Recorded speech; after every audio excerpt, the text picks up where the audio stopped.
Esta es la predicación correspondiente al domingo 18 de junio de 2023 de la Iglesia Cristiana Cristo viene de Algeciras.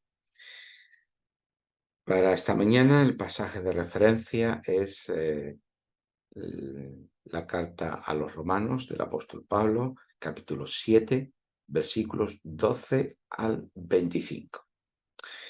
Los capítulos 5 al 8 de esta carta del apóstol Pablo a los Romanos conforman una unidad literaria y teológica, que nosotros por necesidad hemos tenido que ir fraccionándolo, pero en realidad todo conforma una unidad.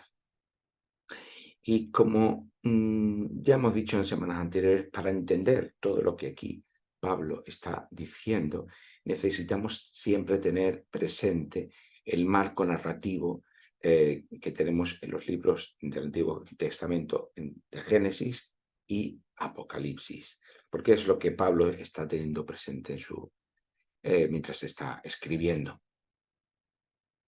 Teniendo esta narrativa como referente, podemos explicar que Romanos 5, versículos 12 al 21, haga referencia a Adán y al pecado, que Romanos 6, versículos 1 al 11, haga referencia al Éxodo y al paso por el Mar Rojo como un bautismo, como ya dijimos la semana pasada, que Romanos capítulo 7, versículos 7 al 25, haga una referencia a la ley y al Sinaí, o por lo menos sea su trasfondo.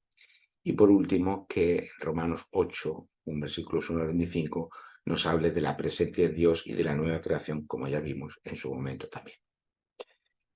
Si la semana pasada vimos la relación entre el Éxodo y el bautismo en Romanos 6, versículos 1 al 11, hoy nos centramos en el capítulo 7, versículos 12 al 25, donde todas las referencias de Pablo tienen que ver con la problemática de la ley, desde un punto de vista que todavía no ha tratado en su carta.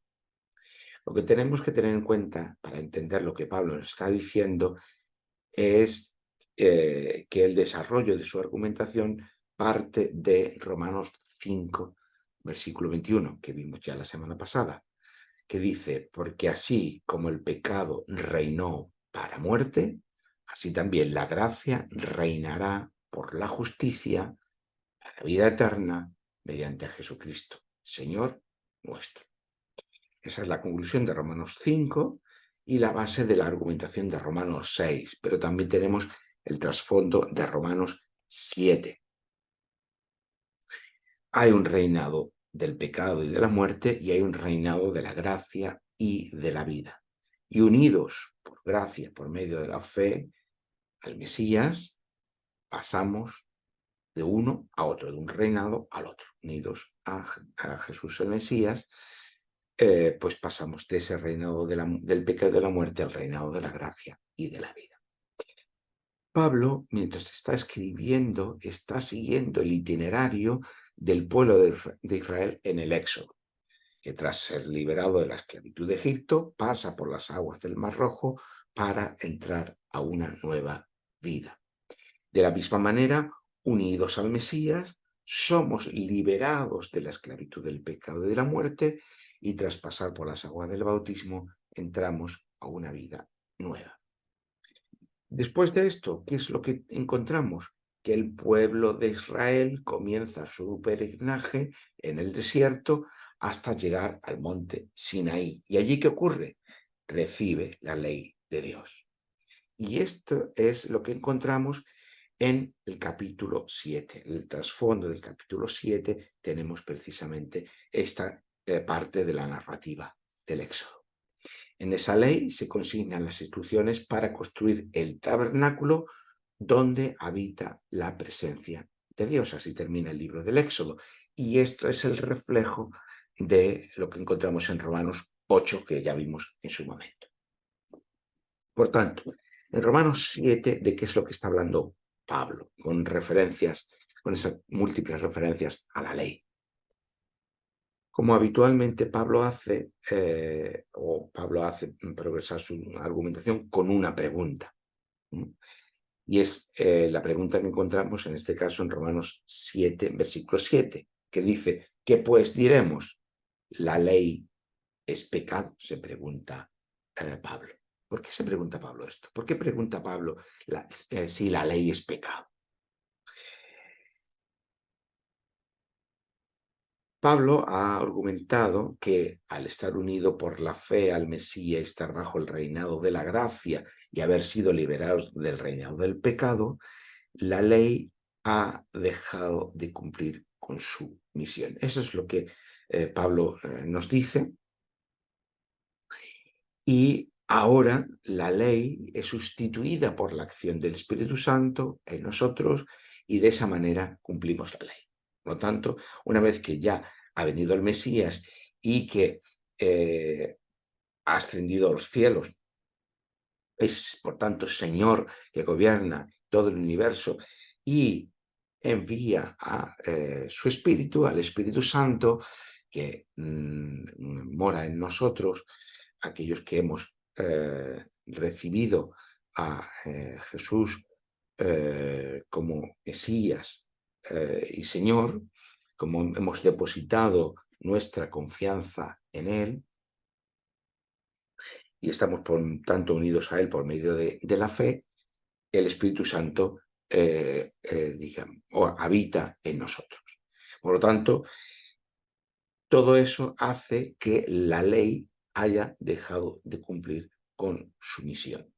Es lo que nos dice en el versículo anterior a esta pregunta que se hace Pablo en el versículo 6, que dice, pero ahora estamos libres de la ley por haber muerto para aquella a la que estábamos sujetos, de modo que sirvamos bajo el régimen nuevo del Espíritu y no bajo el régimen viejo de la ley, de la letra. Aquí opone Pablo el régimen de la ley y el régimen del espíritu. Y por lo tanto ya no estamos bajo el régimen de la ley, ya somos liberados de la ley porque ahora estamos bajo el régimen del espíritu. Acordaos, por ejemplo, que en la fiesta de Pentecostés se celebraba la donación de la ley por Dios a su pueblo y que el nuevo Pentecostés se convierte en la donación del Espíritu de Dios a su pueblo. Y por tanto, el Espíritu sustituye a la ley, igual que Jesús, el Mesías, sustituye el templo, porque ahora es presencia de Dios encarnada en el mundo, por lo tanto, Jesús sustituye al templo y el Espíritu Santo sustituye a la ley. Pues eso es lo que Pablo está diciendo en este versículo 6 de Romanos 7. Y, o como dice también Pablo en Gálatas 3, versículos 24 y 25, de manera que la ley ha sido nuestro guía para llevarnos a Cristo a fin de que fuéramos justificados por la fe. Pero ahora que ha venido la fe, ya no estamos bajo un guía. La ley es ese pedagogo, ese esclavo que, como que llevaba a los niños al colegio, pues la ley es ese pedagogo que como niños nos lleva hasta el maestro que es Jesús, el Mesías. Así que estando unidos al Mesías, la ley tiene su cumplimiento y tiene su finalidad. Pero si la ley, como ese pedagogo, nos enseña cuáles son los efectos del pecado, la pregunta de Pablo en el versículo siguiente, el versículo 7, es si la ley es pecado por ello, porque nos muestra el pecado y además la ley ya ha cumplido su función, entonces ¿es que la ley es pecado? Pablo se responde a continuación, versículo 7, de ninguna manera. Pero yo no conocí el pecado sino por la ley y tampoco conocería la codicia si la ley no dijera no codiciarás. Esto es lo que hemos estado diciendo antes. La ley, como ese pedagogo, nos enseña los efectos del pecado. Pero lo que Pablo quiere decir, lo que quiere enseñarnos es que aunque nos enseñe la ley los efectos del pecado, no significa que la ley sea pecado, porque la ley ha sido dada por Dios. Así que, como dice en el versículo 12, en realidad la ley es santa, justa y buena. Por tanto, toda la argumentación en Romanos capítulo 7, versículos 13 al 25, lo que quieren mostrarnos es que la ley y el pecado son dos cosas distintas, que la ley es algo bueno, porque es algo dado por Dios, y que el pecado es otra cosa. Como ya hemos dicho en ocasiones anteriores, el poder del pecado es una realidad independiente de la acción humana. Pero ahora lo que Pablo también nos dice que también es independiente a la ley. La ley es buena y el problema no es la ley, nos dirá Pablo. El problema es el pecado. El Mesías nos ha liberado del reino del pecado y de la muerte, porque ha vencido tanto al pecado como a la muerte. Y aunque las obras de la ley ya no son la entrada al pueblo de Dios, sino solo la fe en Jesús el Mesías, lo que hemos explicado las semanas anteriores, y el Espíritu Santo es ahora el sustituto de la ley, no obstante, y a pesar de todo ello, la ley es algo bueno dado por Dios a su pueblo. Y esta es la argumentación principal que Pablo está defendiendo. Es decir, teniendo en cuenta esa narrativa del Éxodo, cuando el pueblo de Israel llega al Sinaí y Dios da la ley a su pueblo, en este momento de su argumentación, Pablo está diciendo, con el Mesías hemos pasado del reino del pecado y de la muerte al reino de la gracia y de la vida. El Espíritu Santo mora ahora en nosotros, por lo tanto la ley ya ha dejado de cumplir su misión, pero eso no quiere decir que la ley sea pecado, sino que la ley sigue siendo algo bueno, algo que Dios ha dado para su pueblo. Lo único que ocurre es que ahora ya estamos en el Mesías y por lo tanto ya ha dejado de cumplir su función, que era de llevarnos, guiarnos hasta llevarnos al Mesías. Pero eso en el versículo 13 se sigue preguntando Pablo. Bueno, entonces, lo que es bueno, que es la ley, vino a ser muerte para mí, porque me ha mostrado la realidad del pecado. Y Pablo se responde, de ninguna manera, no, sino que el pecado, para mostrar que es pecado, se valió de algo bueno para causarme la muerte. Así, por medio del mandamiento, queda en evidencia la gran maldad del pecado. ¿Veis que aquí Pablo establece una distinción entre la ley como algo bueno y el poder del pecado?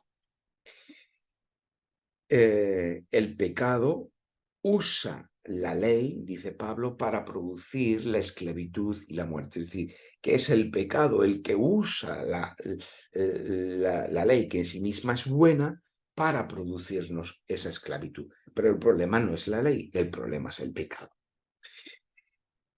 Volvemos a explicar lo de las semanas anteriores. No podemos entender lo que dice Pablo a menos que comprendamos el pecado como un poder o como una fuerza externo a nosotros y que coloniza la vida de las personas y que las conduce a la esclavitud y a la muerte.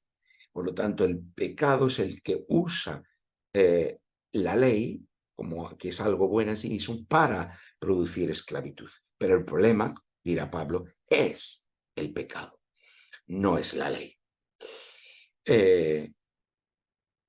Por lo tanto, Pablo nos muestra que el problema de la ley no es la ley, que es buena y santa, sino y que ha sido dada por Dios, sino que el problema es el poder del pecado que reina para muerte y que esclaviza a todos aquellos que ceden frente a su poder.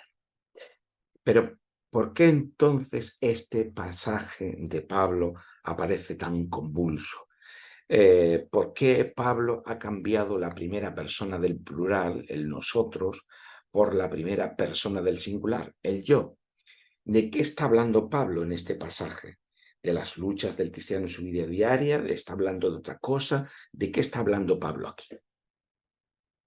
Sobre este cambio de sujeto ha habido mucho debate y muchas interpretaciones. Pero lo mejor para no perdernos es mantener el marco de referencia en el que desde el que Pablo está hablando, que es la narrativa bíblica. ¿Y qué pasa si volvemos a recuperar la narrativa allí del Éxodo después de haber recibido la ley en el Sinaí? ¿Qué es lo que viene a continuación en todo lo que es la narrativa bíblica? Pues Israel tiene un largo peregrinaje por el desierto antes de entrar a la tierra prometida. Y todos los libros del Levítico, de Números y del Deuteronomio están en este marco narrativo hasta que a partir del libro de Josué no se entre en la tierra prometida. Pero mientras que estamos en la ley, estamos en ese marco narrativo, en ese peregrinaje por el desierto hasta antes de llegar a la tierra prometida. Y en ese caminar por el desierto para Israel,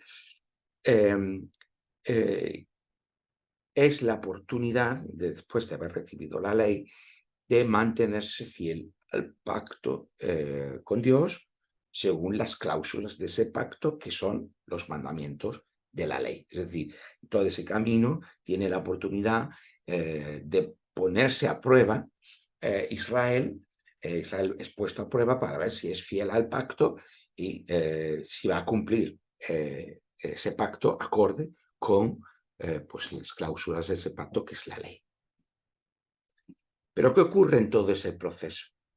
Pues que hay diferentes momentos en los que Israel fracasa en dicha fidelidad al pacto con Dios. Es decir, que en diferentes momentos Israel se muestra infiel a ese pacto. Y ese es el mismo conflicto que encontramos en Romanos capítulo 7, versículos 14 al 25. Lo importante a tener en cuenta es que lo dicho sobre Israel, allí en la ley, también puede decirse del propio Pablo y también puede decirse de cualquiera de nosotros. Yo lo digo porque hay intérpretes exégetas que han interpretado que este yo del que Pablo está hablando es un uso retórico para referirse a Israel. Otros muchos han hablado de ese yo es el propio Pablo, ese yo es el cristiano, es el yo antes de la vida cristiana. En fin, ha habido muchas interpretaciones. Yo considero que si tenemos en cuenta esta narrativa del Éxodo en nuestra cabeza y sabemos que el principal referente es Israel, lo dicho sobre Israel también vale para Pablo y también vale para cualquiera de nosotros. Porque en definitiva esas experiencias son atribuibles a cada uno de nosotros, las hemos podido experimentar cada uno de nosotros. Y también, por supuesto, el apóstol Pablo. Por tanto, la ley es buena y dada por Dios, pero Israel, Pablo y nosotros somos esclavizados por el pecado, por el poder del pecado, como dice el apóstol Pablo en el versículo 14 de este capítulo 7. Y esto nos lleva siempre a un conflicto. Como dice Pablo, versículos 15 y 16, no comprendo mi forma de actuar, pues no hago lo que quiero, sino que hago lo que aborrezco. Y si no quiero lo que hago es porque considero que la ley es buena.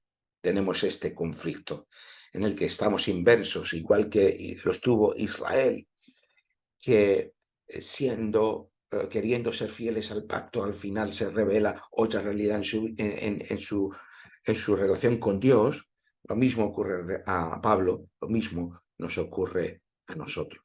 Pero dice Pablo, lo que esto pone de manifiesto es que la ley es buena. Es decir, que el problema es el poder del pecado y en todo caso que nosotros cedemos frente a ese poder, pero la ley como tal es buena. Esta es la argumentación principal de Pablo.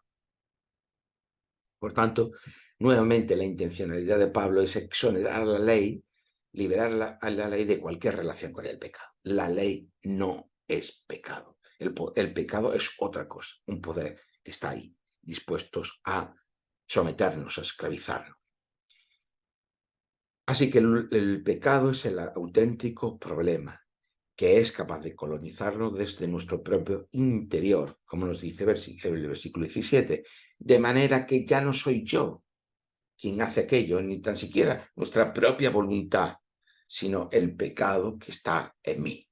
Este es el problema. Y aquí se pone de manifiesto lo que dijimos la semana pasada, que el pecado es una realidad que aunque se hace presente en nosotros, es independiente de nuestra voluntad y de nuestra acción. Es una realidad externa a nosotros.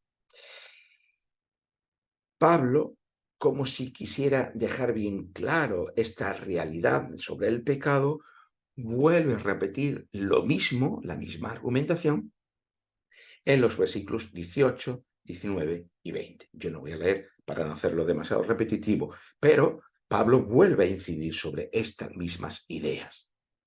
Y casi sin solución de continuidad, Pablo repite por tercera vez en este pasaje, como para dejar muy enfatizado esto que está diciendo, dice nuevamente en el versículo 21 que aunque quiera hacer el bien, descubre una realidad en su interior, que el mal está en él. Es decir, que ese poder del pecado ha colonizado a Pablo desde el propio interior, igual que colonizó al propio Israel, igual que nos coloniza a cada uno de nosotros. Ahora, bien, alguien podría preguntarse, si el mal y el pecado colonizan desde fuera nuestro propio interior, ¿cómo entonces podemos ser responsables por el pecado?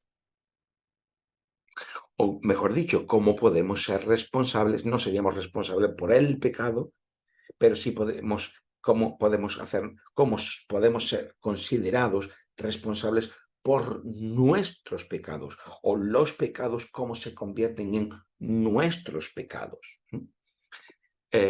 Pareciera que con este esquema, con ese poder, concibiendo el pecado como un poder fuera de nosotros, pareciera que siempre podemos tener una excusa frente al pecado.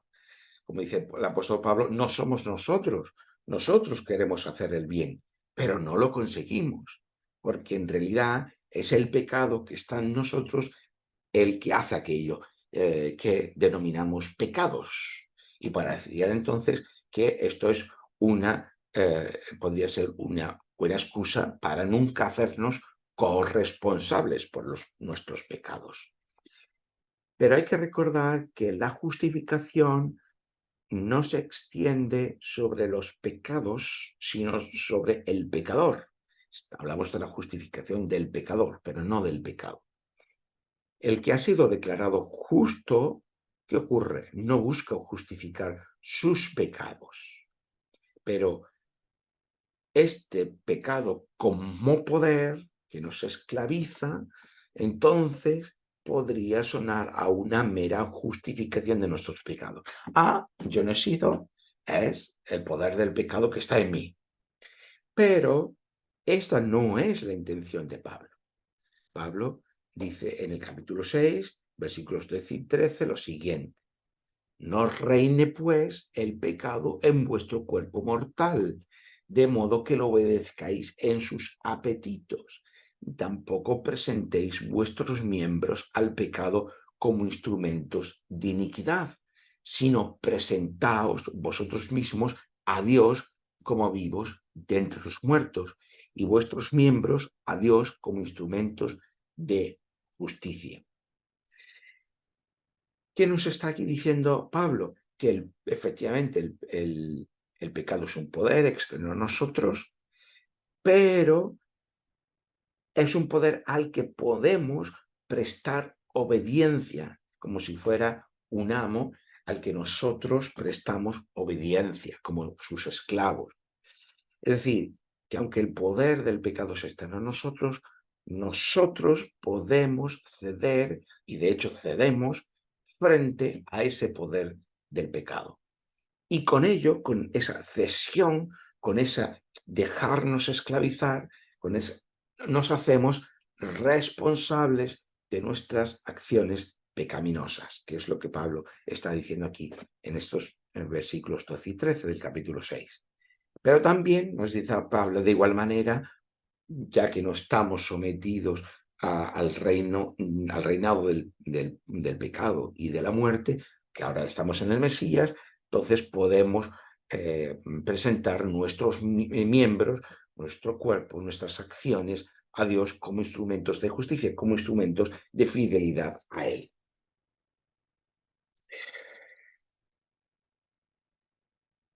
Por lo tanto, hay un poder del pecado frente al que cedemos, aunque es cierto que ese poder es más fuerte que nosotros muchas veces tengamos nuestra capacidad de resistirlo. Por lo tanto, existe esta dualidad, esta contradicción, esta paradoja, ¿no? Es un poder al que, en cierto modo, es difícil resistirse. Por tanto, esta noción de ser completamente liberados del pecado es un horizonte escatológico para cuando Dios consume su reinado y su nueva creación. Por lo tanto, somos responsables, herederas frente a ese pecado, por lo tanto, el pecado se convierte en nuestros pecados, pero ser completamente libres de ese poder del pecado no es algo que ocurra hasta el final, cuando Dios consume su obra. Pero mientras tanto, el pecado sigue teniendo un poder sobre nosotros, nos coloniza y usa nuestros miembros para hacer el mal, tal y como nos dice también el versículo 23 del capítulo 7. Por eso la semana pasada decíamos que el cristiano es justo y pecador al mismo tiempo, porque es justo, declarado justo, cuando nos miramos desde la perspectiva del Mesías, de Jesús el Mesías, pero cuando estamos centrados en nuestro yo, cedemos frente a ese poder del pecado y seguimos siendo pecadores. Por eso Pablo termina en el versículo 24 con un grito, ¿no? Casi de angustia. Miserable de mí, ¿quién me librará de este cuerpo de muerte? Versículo 24. Claro, Pablo no se queda ahí. Pablo no se queda solo en ese grito, sino si seguimos al capítulo 8, entonces todo aparece a una inmensa claridad. Porque en el versículo 1 del capítulo 8 nos dice, ninguna condenación hay para los que están unidos a Jesús el Mesías. Y entonces ahora este versículo 8, 1 del capítulo 8 todavía resuena con más potencia, con más fuerza, cuando ya hemos considerado todo lo que nos ha dicho en el capítulo 7, ¿no? Igual que que esperaba Israel, que si toda la narrativa del Antiguo Testamento, de la Biblia hebrea, es una constante constatación de la infidelidad una y otra vez de Israel al pacto. ¿Qué está esperando Israel? Israel está esperando ¿a quién? Al Mesías. ¿Qué nos dice Pablo ahora a continuación? Que Jesús es el Mesías. Y que sí, es cierto que aún el poder del pecado todavía en nosotros tiene influencia, que como decía Lutero, somos libres del pecado en fe y en esperanza, sabiendo que algún día seremos completamente libres. ¿Qué nos dice ahora Pablo? Para aquellos que están unidos a Jesús el Mesías, ninguna condenación hay, a pesar del poder del pecado que todavía se haga presente en nuestra vida. Ninguna condenación hay para los que estamos unidos a Jesús el Mesías. ¿Veis cómo toda la narrativa de la Biblia en el Antiguo Testamento y cómo Pablo está siguiendo toda esa narrativa para explicarnos el Evangelio? Sigue diciendo entonces versículo 2 del capítulo 8 Pablo, y guiados por el Espíritu somos librados del reinado, del pecado y de la muerte.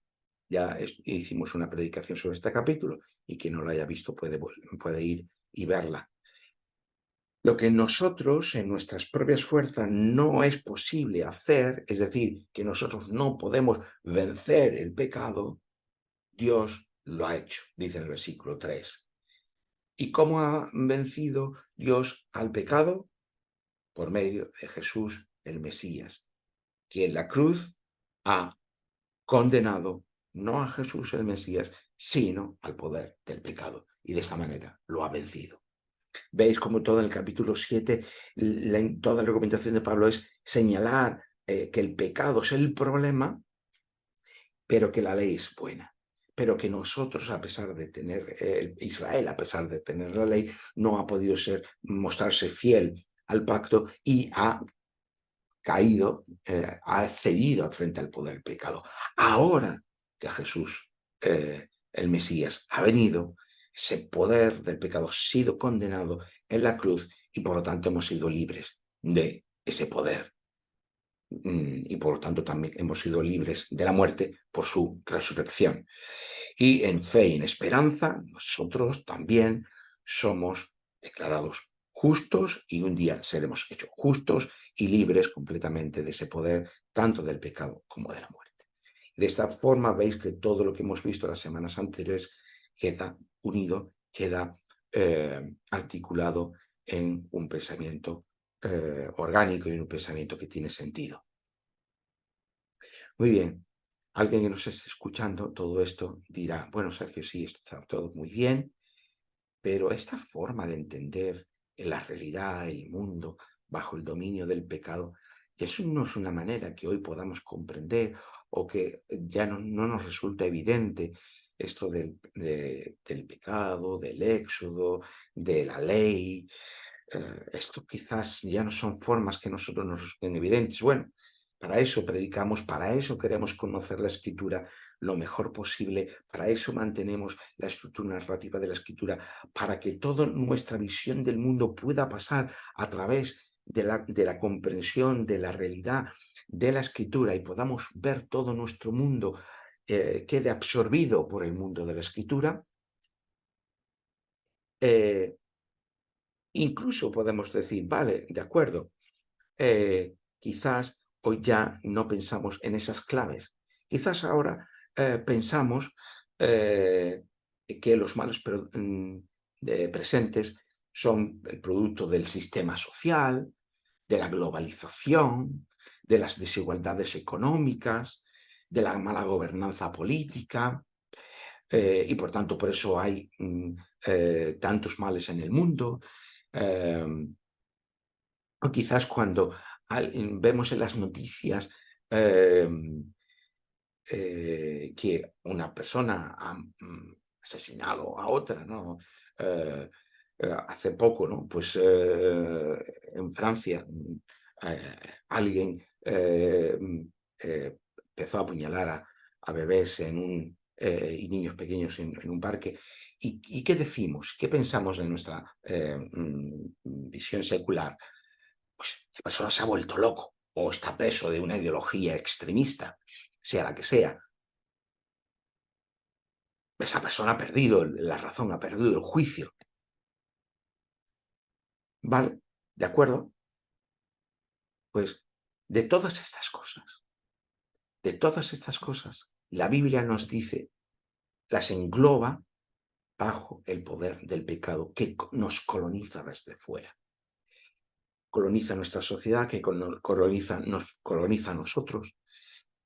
Y quizás si lo explicamos en las categorías bíblicas no lo terminamos de entender, pero cuando decimos esas categorías seculares con las que pensamos nuestro mundo y las leemos bajo la perspectiva de la escritura, nos dice la escritura, eso es el poder del pecado. A eso que llamamos sistema social, globalización, desigualdades económicas, mala gobernanza política, locura, enajenación mental, trastornos mentales, todo eso dice la Biblia. Esa es la manifestación del poder del pecado. Y entonces ahora, quizás, estableciendo ese puente, no encontremos tan extraño esto que nos dice la Biblia, no, sino que ese mundo que nos describe la Biblia también es nuestro mundo. Pero lo importante es entonces que nosotros también, confiando en Jesús como el Mesías, crucificado y resucitado, que es Señor del mundo, poniendo nuestra confianza en Él, también nos hacemos participantes de esta narrativa de la Escritura, que sigue abierta, que sigue en marcha, que no está clausurada allí en el Apocalipsis, sino que sigue abierta y nosotros nos convertimos en participantes de esta narrativa. Dios, el Dios de la Biblia, no es un Dios lejano y ausente del mundo, sino es un Dios que nos ama y que se hace presente en el mundo por medio de Jesús, el Mesías, Señor del mundo, para acabar con el pecado, con la muerte, para poner orden por medio de su justicia, la creación entera. Todo el mundo desea que el mal, que la muerte, que el dolor, que el sufrimiento, que las desigualdades, que la esterilidad, que la falta de recursos, que el hambre, todo eso quede puesto finalmente en orden y que un día deje de existir todo eso. Todo el ser humano anhela eso. ¿Y qué nos dice la Escritura? ¿Qué nos dice la Biblia? Que eso es lo que precisamente Dios está haciendo por medio de Jesús, el Mesías y el Señor del mundo, y que es lo que va a terminar de hacer un día, consumando ese reinado de gracia y de misericordia y de amor, y que pondrá fin definitivamente al pecado y a la muerte, inaugurando una nueva creación.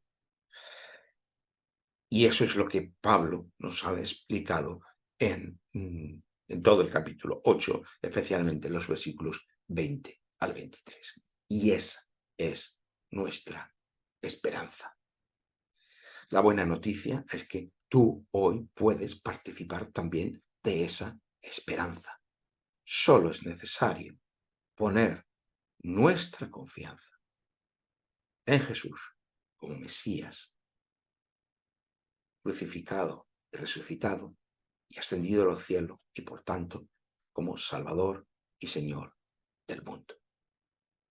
Y de esa forma participamos de su pueblo y nos unimos a su iglesia. Y así sea. Amén.